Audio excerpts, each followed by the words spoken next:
সাক্তরিয়া ডিসেরগড় অঞ্চলের গ্রামবাসীদের যৌথ উদ্যোগে আজ পোস্ট অফিস মোড়ে এক ধর্না ও পথ অবরোধ কর্মসূচি অনুষ্ঠিত হয়।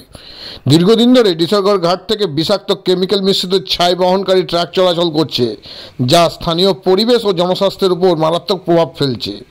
এই দূষণের বিরুদ্ধে সোচ্চার হয়েই আজকে এই প্রতিবাদ পথ অবরোধ ও ধর্না কর্মসূচিতে উপস্থিত ছিলেন সাক্তরিয়ার অঞ্চলের অসংখ্য স্থানীয় বাসিন্দা, যার মধ্যে উল্লেখযোগ্য ছিলেন আকাশ চৌহান, শিবদাস বাউরি সহ আরও অনেকে। স্থানীয় বাসিন্দাদের একটাই দাবি, বিষাক্ত কেমিক্যাল মিশ্রিত ছাই পরিবহন অবিলম্বে বন্ধ করতে হবে। এই দাবির পরিপ্রেক্ষিতে প্রশাসন স্থানীয় মানুষদের আশ্বস্ত করেছে যে সমস্যার সমাধানের জন্য যথাযথ ব্যবস্থা নেওয়া হবে। তবে এলাকাবাসীও তাদের আন্দোলন চালিয়ে যাওয়ার সংকল্প প্রকাশ করেছে। যতক্ষণ না এই পরিবহন পুরোপুরি বন্ধ হয়, ততক্ষণ এই আন্দোলন চলবে। এরপর আন্দোলনকারীরা আইসি ট্রাফিকের কাছে একটি ডেপুটেশন জমা দেন এবং পরবর্তী পর্যায়ে কমিশনার অফ পুলিশ ও ডিস্ট্রিক্ট ম্যাজিস্ট্রেটের কাছে তাদের দাবি তুলে ধরা হবে বলেই তারা জানান। গ্রামাঞ্চল শিল্পাঞ্চলের খবর, ব্যুরো রিপোর্ট। সচেতন হয়েছে, তারই প্রতিবাদে আজ আমাদের পথ অবরোধ।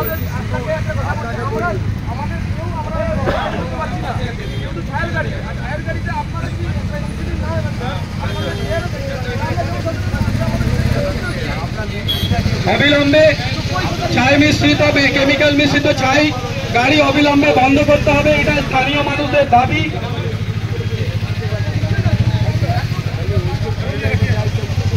যতদিন না এটা বন্ধ হচ্ছে, আমাদের আন্দোলন চলতে থাকবে।